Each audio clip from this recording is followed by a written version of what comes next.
제가 이제 말씀드릴 사건도 오로지 자기의 만족을 위해서 한 사람의 영혼을 파괴하는 스토킹 얘기예요. 이 말을 되게 많이 쓰는데요. 10번 찍어 안 넘어가는 나무 없다 이런 얘기를 다들 아실 거예요. 사실 원래 이 속담의 의미는 뭔가 꾸준함, 적극적인 어떤 인간의 의지를 포기하지 얘기하는, 말고 끈기 있게 그럼요. 하라. 네, 좋은 의미였지만 이게 찍는 대상이 사람이라면 그리고 그 사람이 원치 않았다면 이건 완전히 다른 얘기가 되고 정말 무섭고 끔찍한 얘기가 되거든요. 서울 노원구의 한 아파트. 신고를 받고 출동한 경찰은 이곳에서 새 모녀의 시신을 발견했습니다. 이 빈소를 지킨 큰딸의 친구들은 남성의 스토킹이 석 달 동안 집요하게 이어졌다고 털어놨습니다. 서울 은평구의 한 공인중개사 사무실. 50대 여성 공인중개사가 사무실에서 흉기에 찔려 숨진 채 발견됐습니다. 인터넷 방송을 하던 피해자의 딸을 오래전부터 스토킹해왔던 걸로 드러났습니다. 그게 한때는 좀 끈질기게 하면 그렇죠. 오히려 좀 낭만적인 의미를 담아서 쓰이기도 했었어요. 사실 많이 착각을 해왔던 것 같고요. 상대방이 거절하거나 이랬을 때 계속 하게 된다. 네.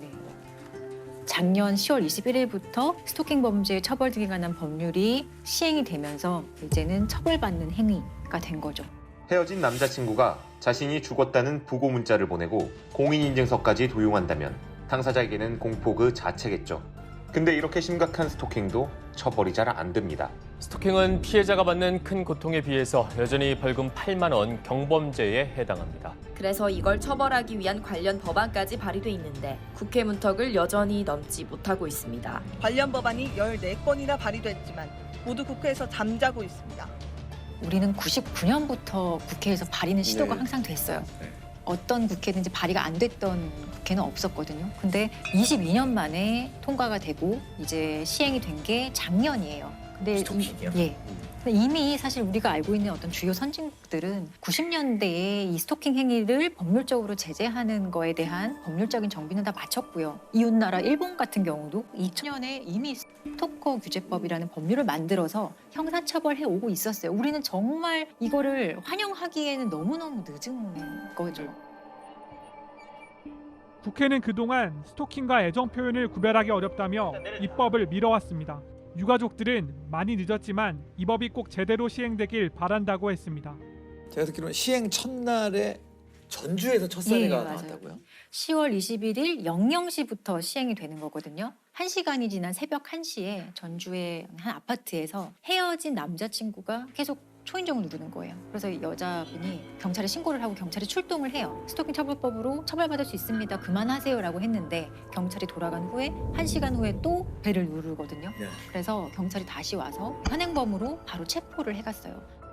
그 예전 같으면 그냥 그 경범죄 처벌법으로 방법이 없으니까. 스티커 발표하고 그냥 그러니까 죄의 종류가 달라진 거네요. 그렇죠.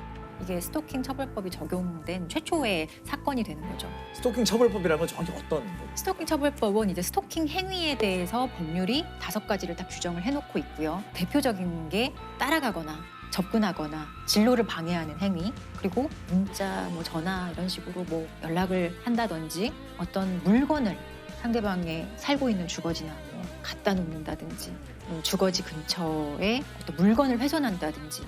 배회하면서 지켜보는 것도 포함이 되어 있어요. 해외야. 예, 이게 스토킹의 대표적인 사례고 법률에서 규정을 하고 있어요. 이 행위가 지속적이고 반복적으로 된다면 3년 이하의 징역 또는 3천만 원 이하의 벌금에 처할 수 있는 범죄로 규정을 하고 있고, 만약에 이런 스토킹 행위를 흉기를 들고 한다거나 위험한 물건을 들고 한다, 징역 5년 이하 또는 5천만 원 이하의 벌금에 처해질 수 있도록 그 스토킹 행위를 이제 범죄로 규정을 해서 처벌하는 법률이에요.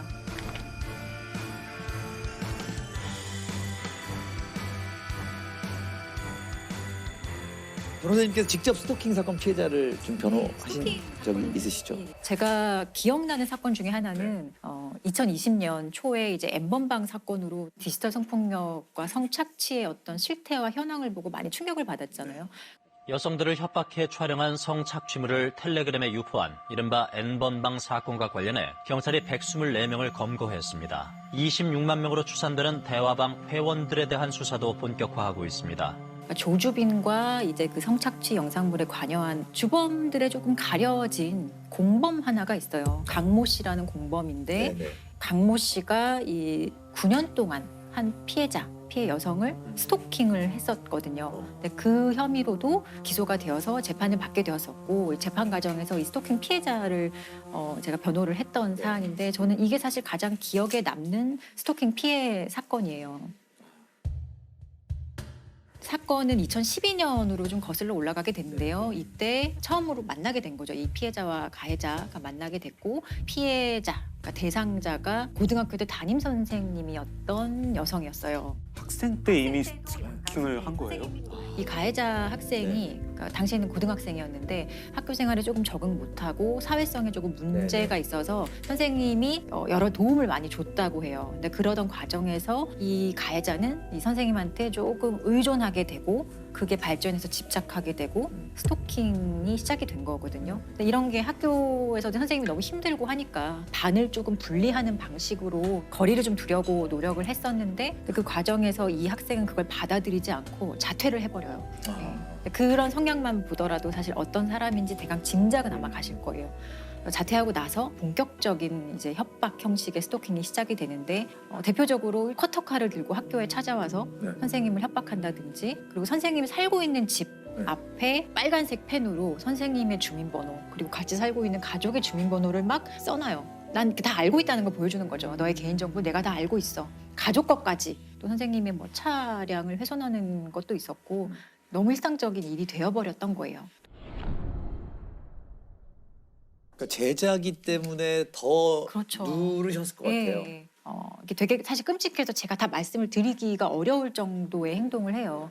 근데 일단 그 피해자분의 가족의 신상이라든가 이건 어떻게 알았을까요? 이 친구가 사회복무요원으로 한 병원에서 근무를 했었는데 그 병원에 내원한 적이 있던 선생님의 자료 쳐보면 알 수 있었던 거죠.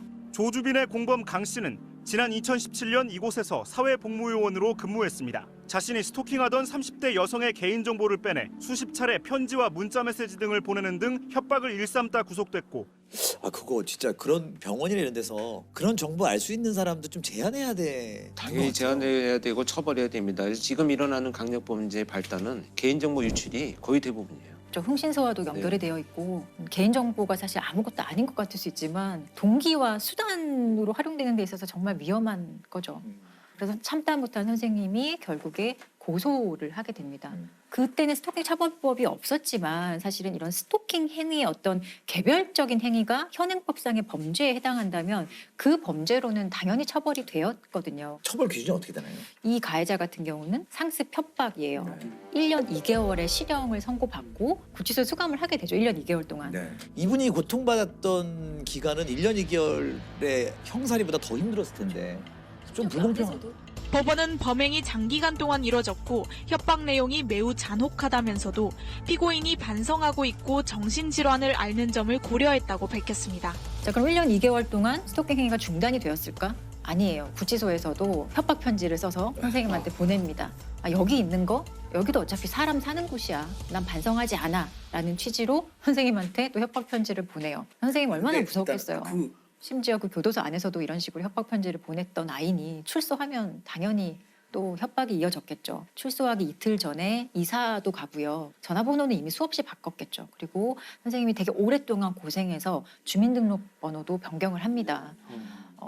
그런데 출소한 지 5개월이 되는 날 선생님이 살고 있는 그러니까 새로 이사간 집 우편함에 선생님의 바뀐 주민번호와 그리고 가족의 주민번호가 또 적어진 편지가 놓여 있는 걸 발견을 합니다. 그건 또 어떻게 알아요? 이건 어떻게 알았냐? 이것도 참 되게 놀라운 일인데 출소하고 사회복무요원으로 구청에서 일을 하게 돼요.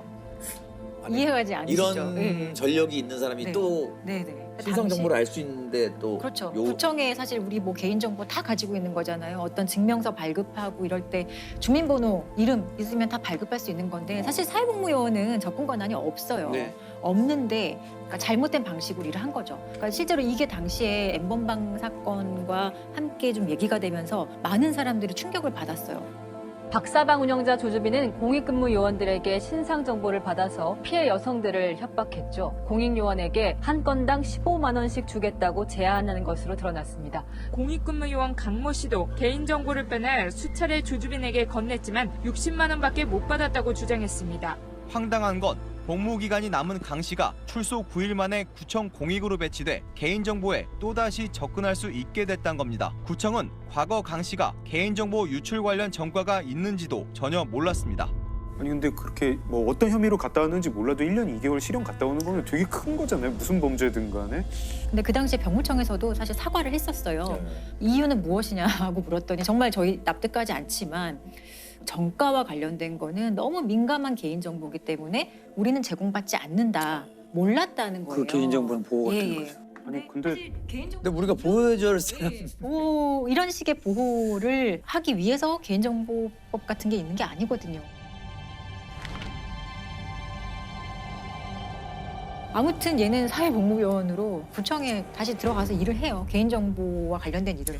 그리고 조주빈 등과 함께 교류하면서 협박의 방식이나 이런 게 더 심해졌겠죠.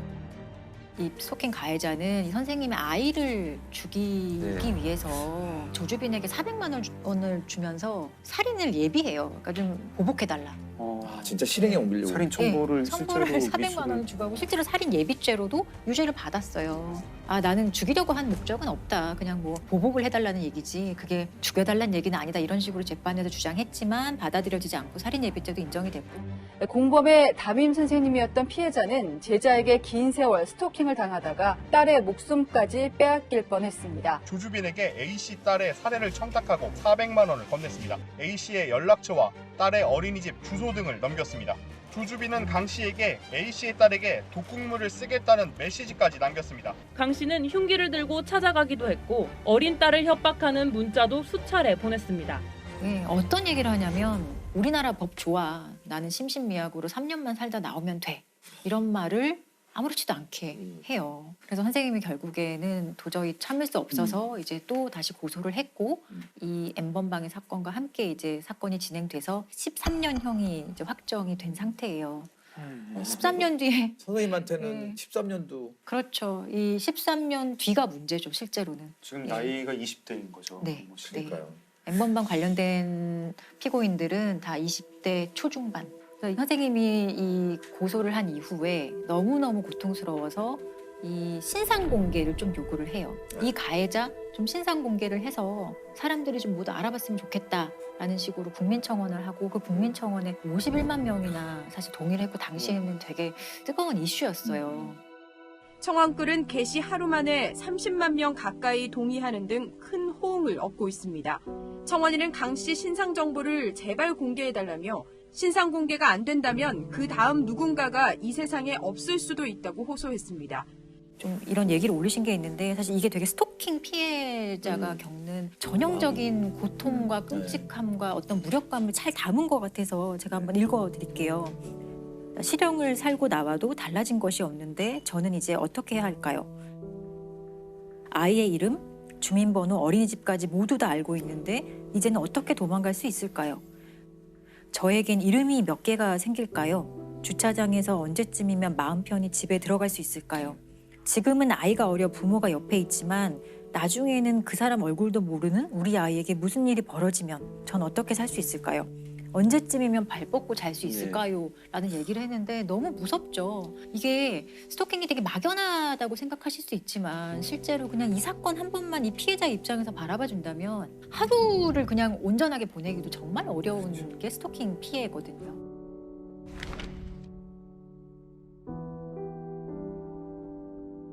공범 강모 씨는 수사 단계에서 신상 공개가 된 건 아닌데 성범죄자 알림 이 사이트나 어플 이런 데 들어가시면 우리 주변에 어떤 성범죄자가 살고 있는지 이런 것들 다 조회를 할 수 있어요. 그 피해자분 변호를 하셨으니까 이 강 씨를 재판장에서 직접 보셨을 것 네네. 같은데 어떠셨어요? 사실 대부분의 피고인들은 그렇게 특별한 인상을 주지 않아요. 네. 그냥 아휴 또 저런 애가 있네 뭐 이런 생각을 저는 하는데 첫 재판에서 그 강모 씨를 처음 보고 저는 조금 놀랐던 게 재판을 자기가 막 주도하려고 했었어요. 네, 자기 변호인도 있는데 자기가 먼저 막 얘기를 하고 아주 당당하고 거침없이 막 얘기를 하는 그 애티튜드의 문제였다고 생각을 해요. 사실 피고인들의 진심 어린 반성 이런 거는 저는 그런 거는 기대하지 않는 사람 중에 하나거든요. 그거는 신도 몰라요. 피고인 본인만 알아요. 내가 진심으로 반성하는지 안 하는지. 그렇지만 법정에 와서는 그래도 반성하는 척하는 쇼는 다 하거든요. 근데 그러한 쇼도 전혀 하지 않았던 상당히 특이한 사람. 최후 변론하는 과정에서 이 피고인이 어떻게 얘기를 했냐면 전 되게 놀랐었어요. 이런 얘기를. 이 나라는 발달 장애가 죄악이다. 따라서 저는 이 나라를 떠나서 다시는 살아오지 않기 위해서 총력을 다할 것이다. 제가 법적, 생물학적 한국인이란 게 부끄럽습니다. 이런 얘기를 하거든요. 또 나라 탓하는 거. 이게 그렇죠. 자기는 장애가 좀 피해자라. 있고 우리나라가 제대로 날 돌보지 못했어. 그래서 난 우리나라가 싫어. 떠날 거야. 자기가 말도 안 되게 재판에서 이런 얘기를 한다는 게 사실 일반 사람이 되게 이해하기 어렵거든요. 제가 지금 무슨 말 하나 저기에 앉아서 그런 생각을 들 정도로 법정에서도 이런 얘기를 많이 했던 거고. 반성문도 제출. 네, 했죠. 그렇지만 판사가 이건 반성하는 게 아니야 라고까지 얘기할 정도로 본인이 억울하다는 취지에 이 사건을 위해서 나와 가족이 얼마나 고통받는지에 대해서 좀 더 어필하고 싶었던 것 같아요. 내가 피해자일 수 있다. 내가 피해자다라는 얘기를 더 하고 싶었던 것 같아요. 타인의 고통을 못 느끼는 예, 공감 능력 같은 게 전혀 제로인 거죠. 반성의 의미 이런 것들은 판결문에 전혀 들어가 있지 않습니다. 공익근무요원 강모 씨는 따끔한 질타를 받았습니다. 법원에 낸 반성문 때문이었는데요. 강 씨가 진심으로 반성하기보단 판사님은 교정기관에 수용된 적 없으셔서 모를 것이다란 취지의 내용을 담았기 때문입니다. 재판장은 강 씨가 범행 내용이 안 좋은데도 자꾸 억울하단 태도를 보이고 있다고 지적했습니다. 이런 반성문은 안 내는 게 낫다. 반성 태도를 알리고 싶다면 생각을 하고 쓰라고도 했습니다. 그렇죠. 일단은 지금 이제 스토킹 법이 개정되면서 몇 가지 아쉬운 점들이 이 범죄를 저지른 사람들이 이런 정상적인 사고가 아니라면 뭐 형량도 강하게 처벌하기 중요하지만 치료적 개입이 반드시 되지 않는다면 그냥 들어갔다 나왔다 반복되는 것밖에 안 된다. 이런 의견들이 많죠. 일단은 스토킹의 행위, 스토킹 가해자에 대해서 좀 처벌을 하는 게 목적인 법률이기는 해요. 아직은 스토킹 피해자에 대해서 좀 충분한 피해 보호라든지 예방을 하기 위한 법률이라고 보기는 좀 무리가 있어요. 분명 아까 지금 얘기 들어보면 한계도 분명히 보이는 것 같고 좀 문제점들이 좀 보이는 것 같아요. 근데 이런 문제가 있을 때는 사실은 법률이 완벽할 수는 없거든요. 심지어 처음 입법된 법률이기 때문에 그런 문제점을 빨리빨리 파악하고 사실 개정을 하는 거는 제정하는 것보다 훨씬 쉽잖아요. 그러니까 현장의 피해자들이 어떤 고통을 겪고 있는지 그리고 스토킹 범죄라는 게 아주 특성이 분명한 범죄거든요. 창의적으로 진화하는 방식이기 때문에 그런 범죄의 특성을 파악해서 끊임없이 법률이 따라가야 돼요. 법률이 절대 앞서갈 수는 없거든요. 네, 법률은 뒤따라가야 돼요. 계속 예, 계속 개정에 좀 적극적이어야 할 필요가 있는 거예요. 그리고 정말 아까도 말씀드린 정말 강조하고 싶은 거는 상대가 조금이라도 싫어하는 걸 본인이 알았다. 하지 말아야 돼요. 근데 또 그걸 모르는 사람이 또 많죠. 관심도 없고 배려도 없고 공감도 못하는 사람들이 많죠. 상대방의 동의라는 게 얼마나 중요한 것인지 상대방이 나 그만해, 나 싫어라고 분명히 얘기를 하거든요. 나 이렇게 하는 거 원하지 않아라고 했으면은 더 이상 안 나갔으면 좋겠어요. 그게 정말 하고 싶은 말이에요. 그럼 많은 일들이 해결돼요, 정말로.